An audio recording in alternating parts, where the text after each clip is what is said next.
जो आपने समुद्र तरना देखा, इससे आप संसार सागर तरेंगे। जो आपने उदय होता हुआ सूर्य देखा, इससे आप शीघ्र ही केवल ज्ञान को प्राप्त करेंगे। जो आपने अपने आंतों से मनुष्योत्तर पूर्व पर्वत को वेष्टित करता खंडित हुआ देखा, इससे आप 3 लोक में कीर्ति व्याप्त होगी। जो आपने आपको मंदराचल के शिखर पर चढ़ा देखा, इससे आप सिंहासन पर बैठकर देव और मनुष्य की परिषदा में धर्म देशना देंगे। आपने जो देव से अलंकृत पद्म सरोवर देखा, इससे चारों निकाय के देव आपकी सेवा करेंगे। परंतु आपने जो माला युगल देखा, अंतिम जो आपने जो माला युगल मतलब जो पुष्प की जो 2 माला देखी, इसका अर्थ मुझे मालूम नहीं पड़ा, मैं समझ नहीं पाया। तब भगवान ने कहा, हे उत्पल, भगवान के शरीर में जो सिद्धार्थ यंत्र था घुसकर उसने कहा, हे उत्पल, जो मैंने जो 2 माला देखी, उससे मैं 2 प्रकार का धर्म का कथन करूंगा, 2 प्रकार का धर्म बताऊंगा। एक साधु धर्म और दूसरा श्रावक धर्म। साधु धर्म मतलब दीक्षा आदि लेना, मुनि धर्म साधु धर्म, और दूसरा श्रावक का धर्म। इस प्रकार से प्रभु को वंदन करके उत्पल भी वहाँ से चला गया। वहाँ पर 8 अर्धमासक शमन द्वारा चातुर्मास पूर्ण कर मोराग सन्निवेश में गए। वहाँ प्रतिमा धारण कर ठहरे हुए प्रभु की महिमा बढ़ाने के लिए सिद्धार्थ वेंद्र ने उनके शरीर में प्रवेश किया और निमित्त बतलाने वाले प्रभु की महिमा फैलाई। इस तरह प्रभु की महिला देख करके ईर्षा से वहाँ रोते हुए अछंदक नामक नैमित्तिक ने प्रभु से तृण छेद के विषय में प्रश्न करते हुए सिद्धार्थ ने कहा, हे छेदन नहीं होगा। सिद्धार्थ व्यंतर ने कहा, ये छेदन नहीं होगा। यो कहने पर जो ही वह तृण छेदन करने लगा, तो ही उपयोगपूर्वक वहाँ पर आकर इंद्र ने उसकी उंगली को ही छेदन कर दिया। जिससे वो छेदन करने जा रहा था, उसको उंगली को ही छेद कर दिया इंद्र महाराजा ने। क्योंकि सिद्धार्थ परमात्मा के शरीर में जाकर के जब कहा, तो फिर परमात्मा की वाणी असत्य कैसे होगा। तो इस प्रकार से रुष्ट हुए सिद्धार्थ ने लोगों से कहा कि निमित्तीय अछंदक चोर है। ये जो निमित्तिक जो आया हुआ है अछंदक, वो चोर है। कि पूछने पर कहा गया कि यह दशपाल प्रमाण वाला कहा कि इंद्र शर्मा का बकरा भी खा गया है और वृक्ष के नीचे उसने दबा के रखा है। उसकी हड्डियाँ भी इसने अपने घर के सामने वाली बोर के झाड़ के नीचे उसने दबा के रखी है। तब दूसरा दूषण तो मुख से सुनना है, तो उसकी स्त्री तुमको बता देगी करके। इस प्रकार से निमित्त के बारे में कहा। तो स्त्री से पूछा तो बोली, हे मनुष्यों, जिसका मुख भी देखना नहीं चाहिए, ऐसा यह दुष्ट है, क्योंकि यह अपनी भगिनी को भी भोगता है। और मिश्राणी उस दिन से अपने पति से लड़ी हुई थी और इससे बनाव अत्यंत लज्जित हो और मैं नैमित्तिक एकांत प्रभु के पास आकर बोला, प्रभु आप तो विश्व पूज्य हो और सर्वत्र पूजा पाओगे, परंतु मेरी आजीविका तो यही है, नैमित्तिक हो, तो इसी के ऊपर तो मेरा आजीवन चलता है और ये भी आप झूठा लेंगे तो कैसे होगा। तो यहाँ पर भी अप्रीति होने के कारण से वहाँ पर से भी परमात्मा वहाँ से विहार करते हैं। अब चंडकोशी का उपसर्ग आप सभी को पता ही है कैसे होता है। चंडकोशी जो है इस प्रकार से श्वेतांबर नगरी की ओर जाते हुए और कणखल नामक तापस के आश्रम में भगवान चंडकोशी को प्रतिबोध करने के लिए पधारे। चंडकोशी पूर्व में महातपस्वी साधु था। पारने में दिन गोची के लिए जाते हुए उसने मेंढक की विराधना की थी और उसके कारण से जो पश्चातापूर्व प्रतिम करते हिरियापति प्रतिम करते समय गोची प्रतिक्रमण समय वहाँ पर शिष्य ने उनको याद दिला और कहा कि आप मिच्छाम दिक्रम दो। क्रोधित से उसे मारने के लिए गया और बीच में एक खंबा आया और खंबे के ऊपर ही जो माथा खंबे से अटक गया, मर लगा, तो उसके अंदर हेमरेज हो गया और मर करके वो जो है क्रोधित हो उसे छोटे शिष्य को मारने के लिए दौड़ा, परंतु बीच में एक खंबे से टकरा कर मर गया और ज्योतिष देवता उत्पन्न हुआ।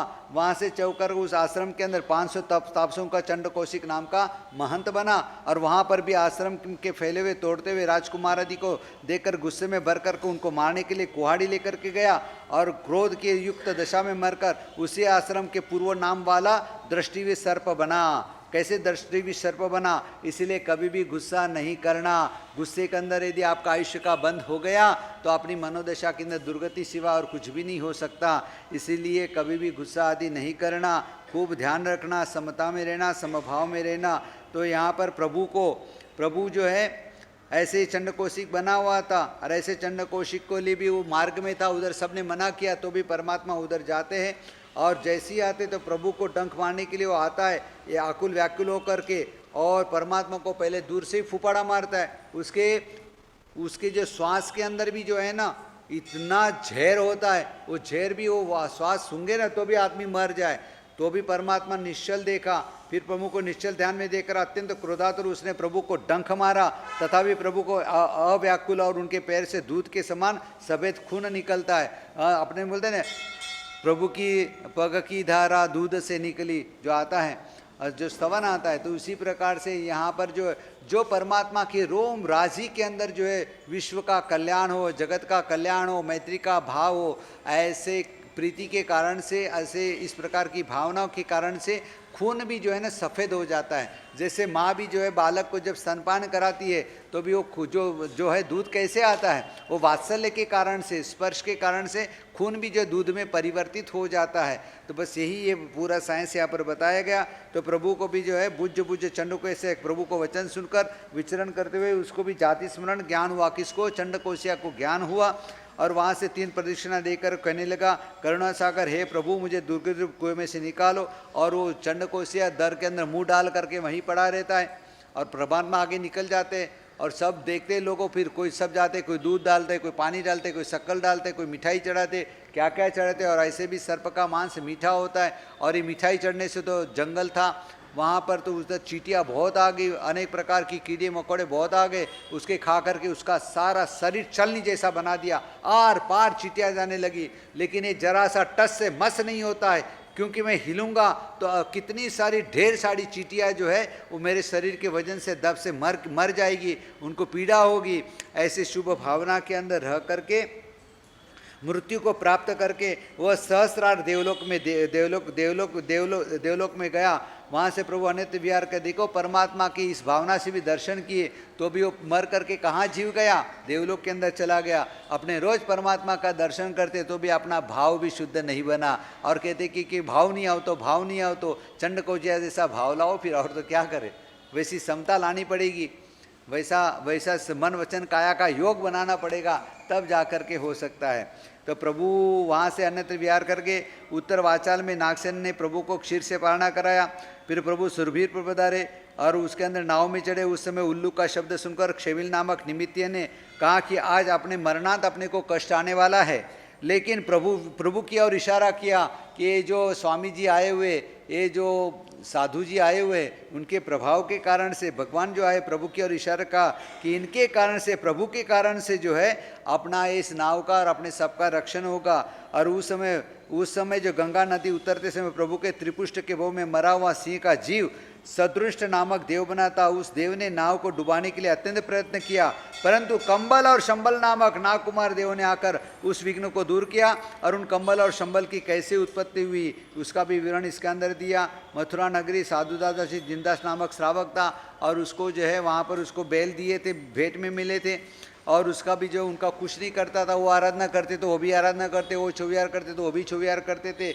और इस प्रकार से जो है उनका जो है लालन पालन होता था।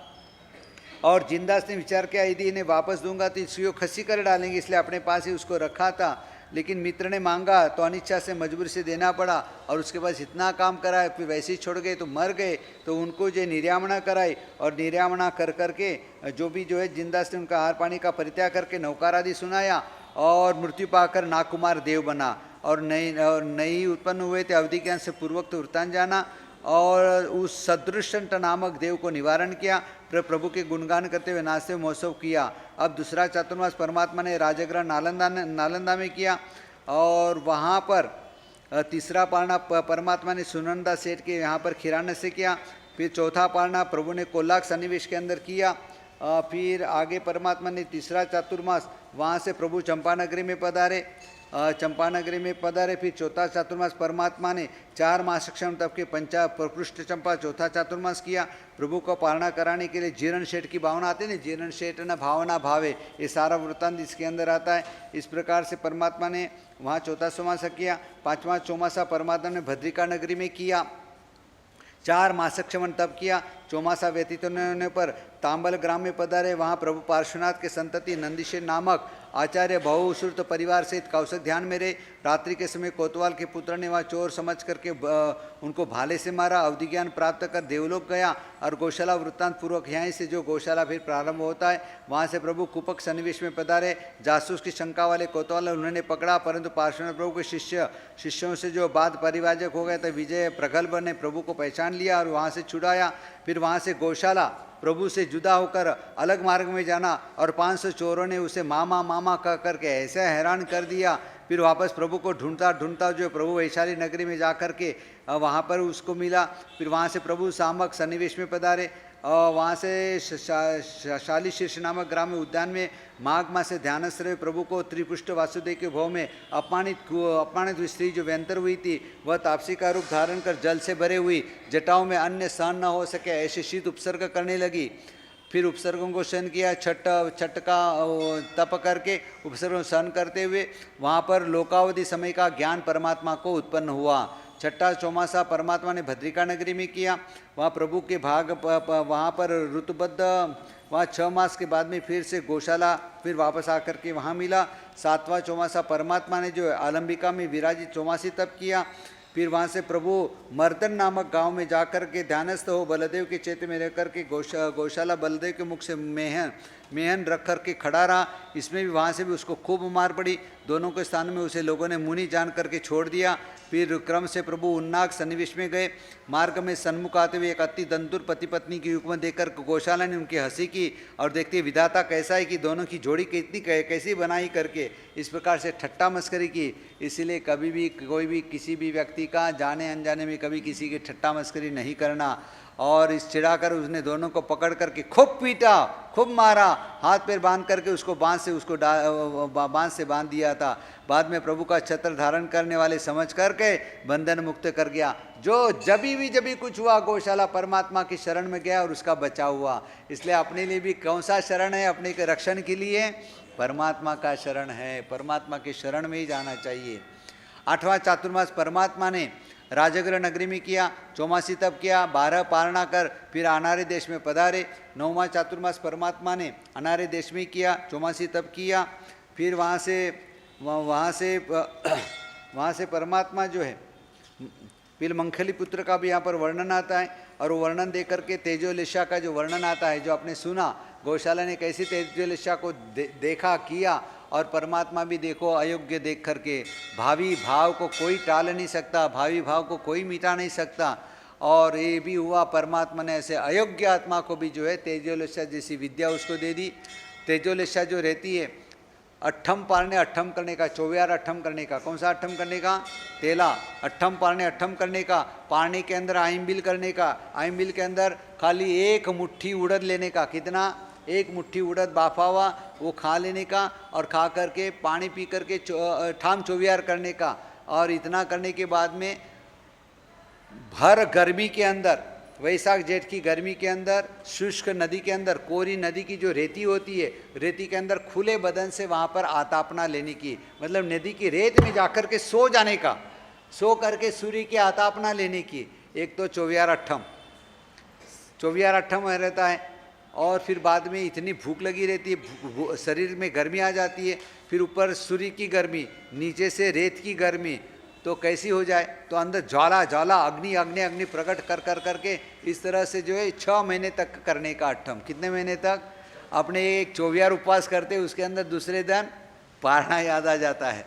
ऐसी अपनी हालत है। और यहाँ पर अट्ठम के ऊपर अट्ठम 6 महीने तक करना और सूर्य की आतापना लेना नदी में जा कर के, तब जा तो भी ये गौशाला ने प्राप्त कर लिया था।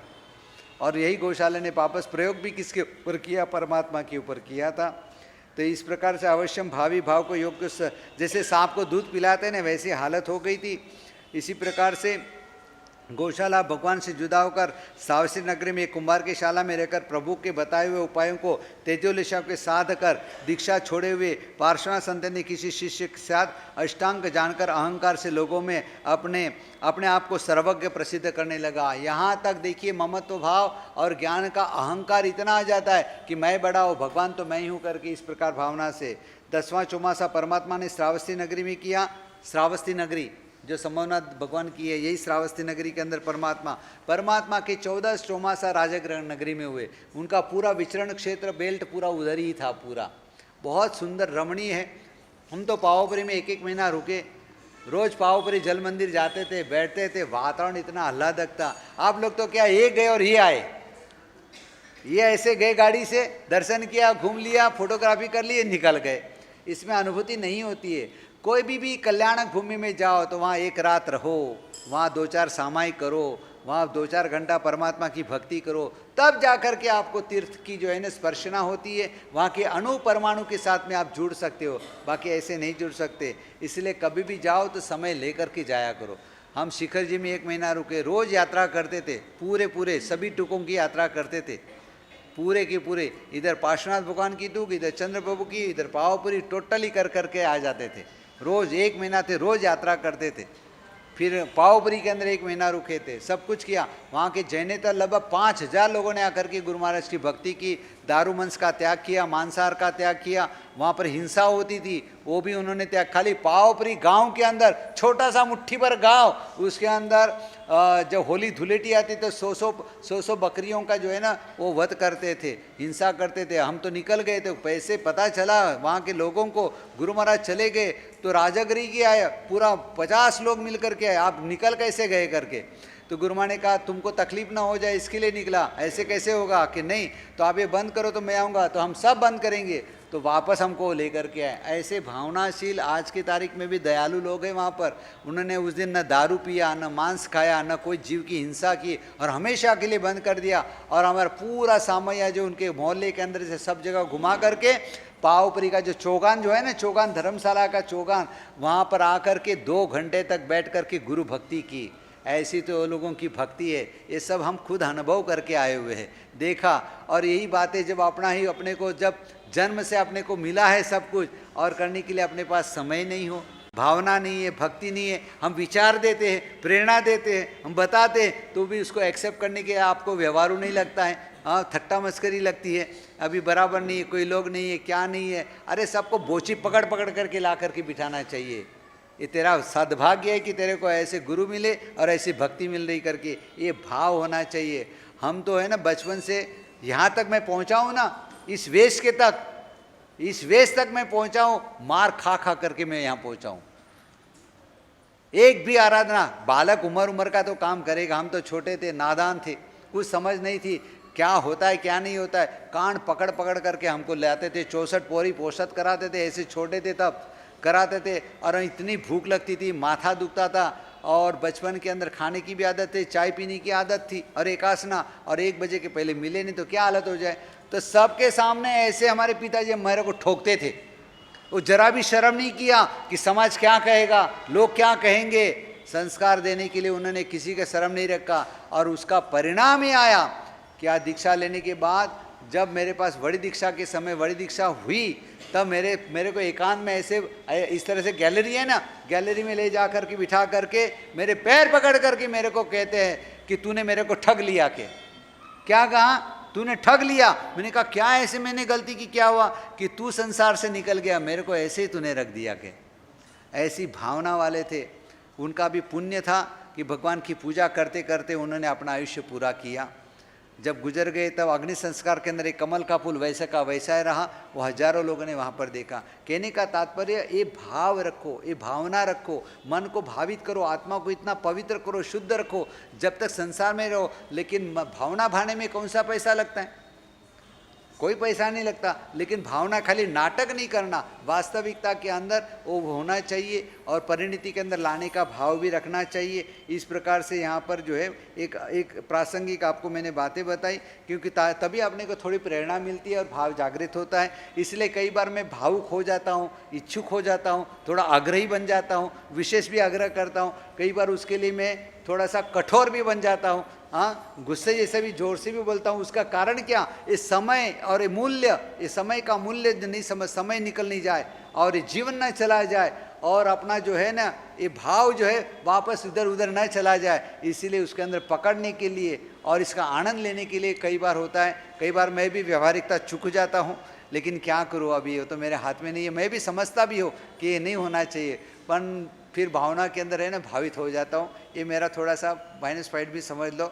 देखो, इसको स्वीकार तो करना चाहिए, क्योंकि पर्युषण के अंदर जितना अपने है ना पापों की आलोचना कर ले, जितनी भी गलतियों को स्वीकार कर ले, संघ के समक्ष कर लो, चतुर्विध संघ से समक्ष कर लो, उतना जो है ना अपने हल्के होते जाएंगे।